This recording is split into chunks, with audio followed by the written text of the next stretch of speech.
Arsenal are already close to securing their first signing of the transfer window. Fabrizio Romano has just confirmed that we're in talks to sign Tonali from Newcastle. And also the latest on Mateus Fernandes and Morgan Rogers. It looks like it's going to be another busy transfer window. And we're already getting started with the World Cup going on now, just before the World Cup. Teams are rushing to sign players before the tournament starts. And they're definitely going to see players being signed during the tournament and after the tournament. It's going to be another busy transfer. In the last transfer, we bought 8 players. Let's see how many we get this time. So the first signing looks like it's going to be Jeremy Monga from Leicester City, a name that might not be familiar to you. But remember, things have changed. Mosquera was not a name that was familiar to us, but we saw how good he was for us throughout the season. And this is what Fabrizio Romano's had to say. Arsenal are pushing to advance on Jeremy Monga deal with Leicester City and Players Camp. Discussions ongoing as Monga has opened doors to the move to Arsenal. Now, this particular player, he's 16 years of age. Now, 4 or 5 years ago, whenever we'd hear Arsenal are close to signing a 15, 16-year-old, we'd be like, what are we doing? Let's sign experienced players. These days, things have changed for different reasons.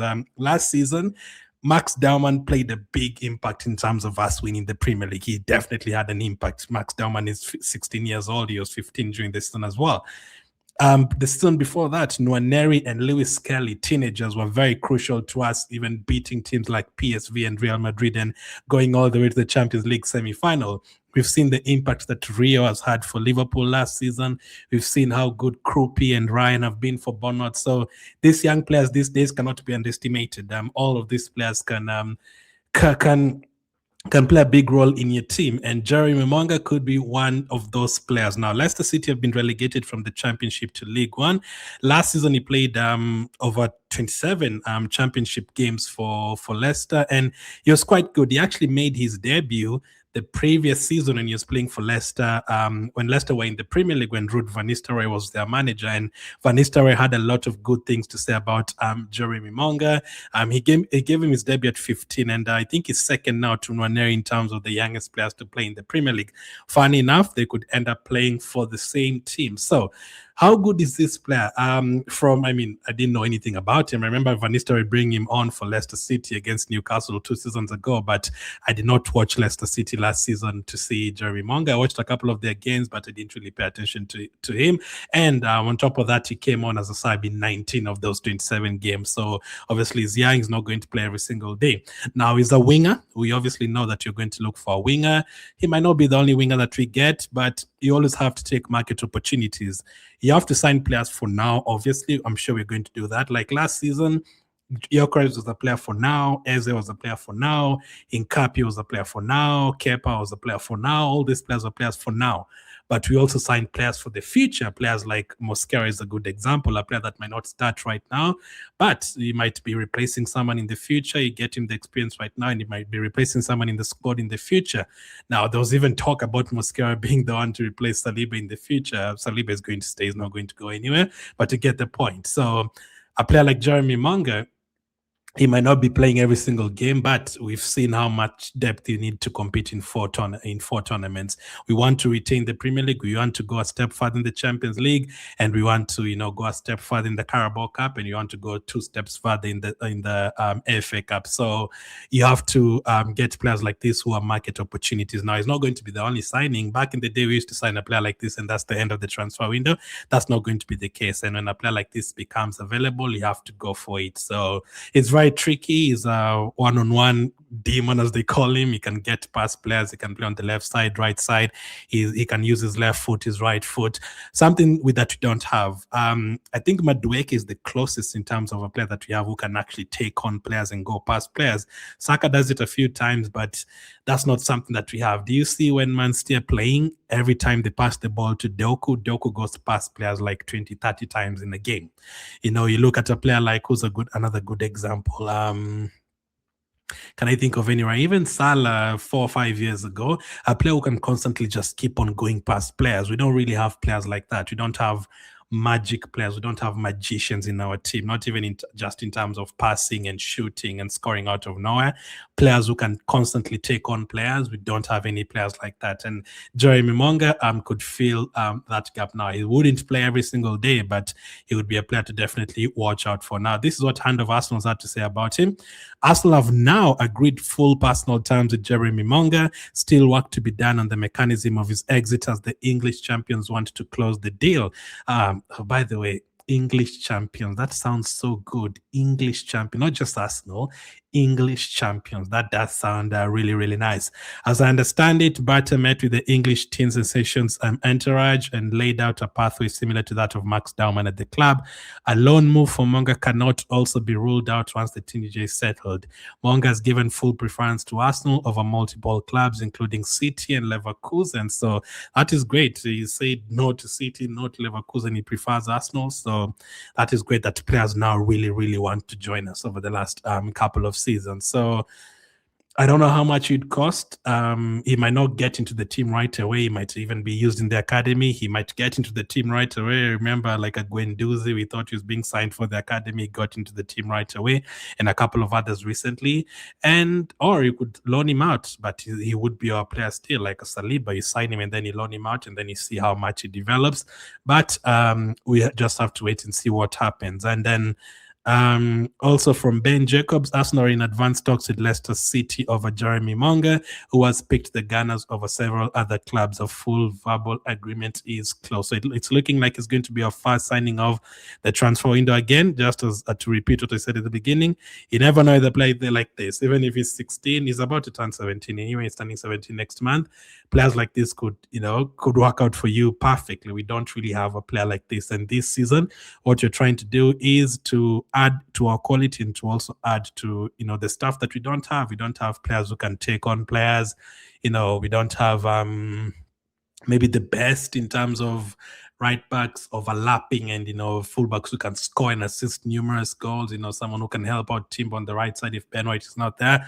We need a lot of different kind of players, and Jeremy Monga could be one of them. So let's see what happens with this particular deal. Now, Tonali, in the earlier video today, we talked about Arsenal being linked to 4 different positions, and one of them was midfield. Now, which midfielders are we going for? We've heard about Mateus Fernandes, we've heard about Tonali, and this is the latest on Tonali. Fabrizio says Arsenal like Sandro Tonali. Arsenal have been in contact with people close to the player. Now, a player like Tonali will not be cheap at all. We already know that. This is a player that will cost you like 70 million. At first, he came to Newcastle. He was suspended for the first season, didn't really play a part, but we've seen his quality ever since. He's not going to go to the World Cup, so he's going to have a break during this summer. And I don't know how much Newcastle are going to sell, if they're going to sell or not. I mean, recently they've sold players like Isaac, and they've spent a lot of money to sign Visa, Langa, and Voltamade, and all those guys.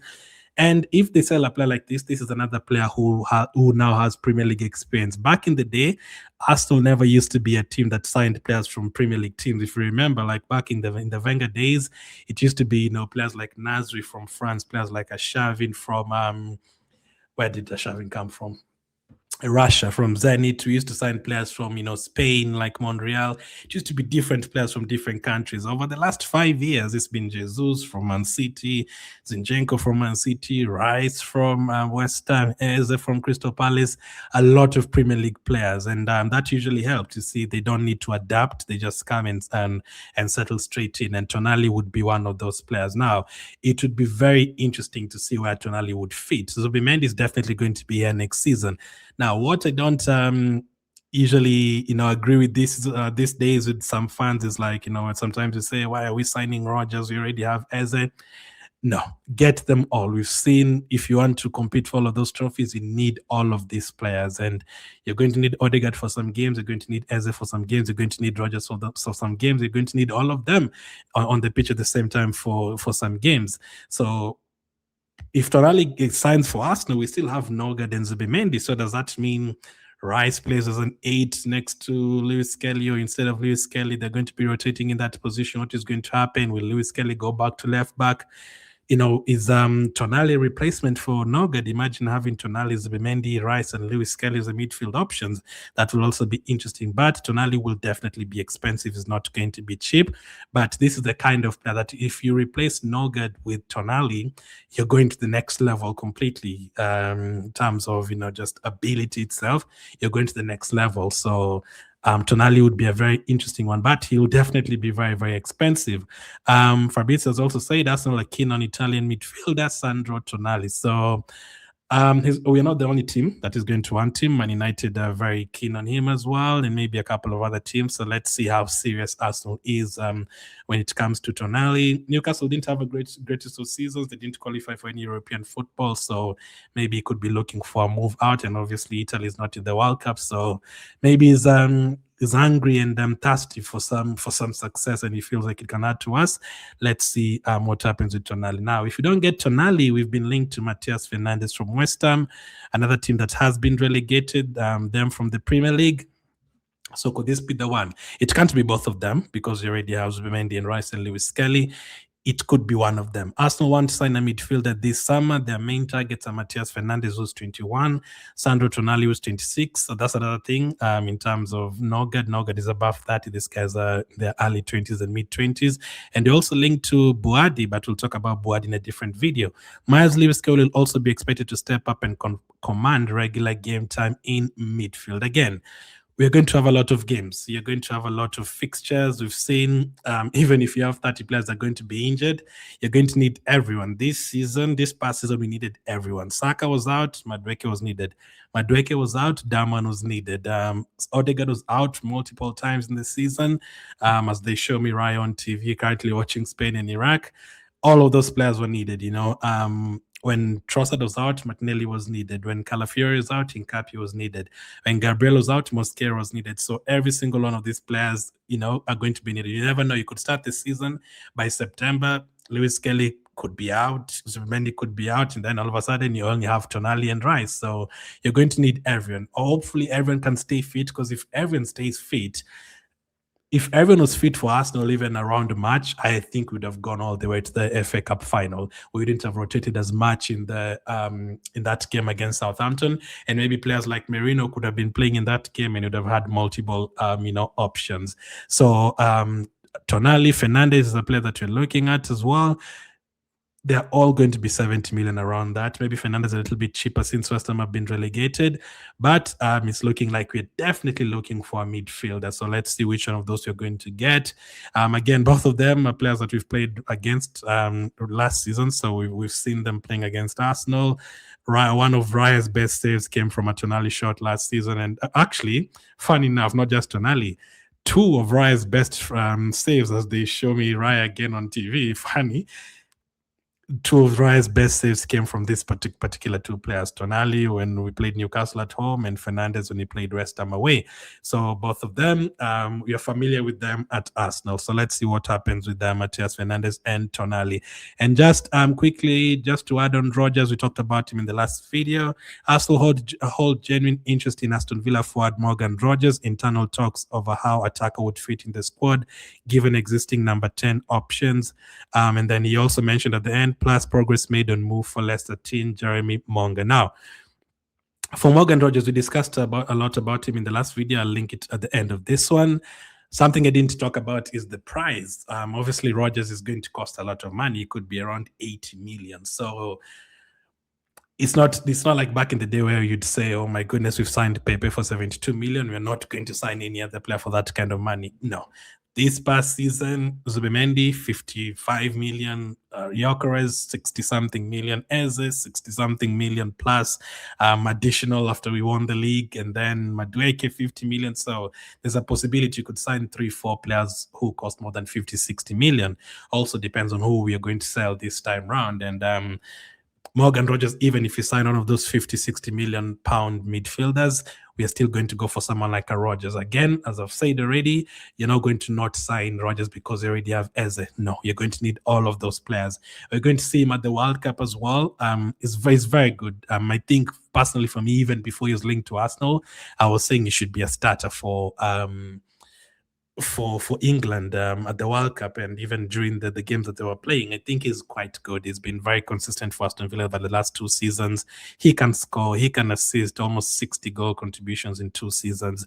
Very fit, very durable. He plays almost every single game, never gets subbed off, always starts in almost every single competition. So a player like this is quite good. Imagine if you have Odegaard, Rogers, and then you also have Ez, and then you have Nwaneri if he stays, and then you have, other options to call upon, like, Jeremy Monga and Madueke and Dauman. You need a lot of options. You're going to need to rotate. And now, since players like Saka and Rice are not going to be rested at all, they're going to go straight to a World Cup. You're going to need all of those players next season. To avoid injuries, you're going to need a lot of rotation, even from the first game of the season. So let's see how that one develops. We're definitely going to be talking more about all of these players that we've talked about today. Again, these days as well have changed in terms of transfers. 3-4 years ago, we'd get linked to 100 players.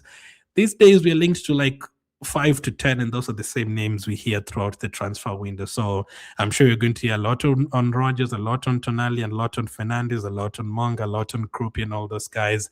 Let's see how it goes. But that's the latest. We're going to, in the next video, going to discuss the latest in terms of outgoings, which players are expected to leave. Because yes, it's good to buy players, but you also need to recoup that money very soon. Last season, a lot of players left, the likes of Tierney, Partey, Tomiyasu, Jorginho, Reece Nelson, Vieira, Karl Hein, Kivio. We actually got rid of a lot of players. Maybe it could be the same this time round.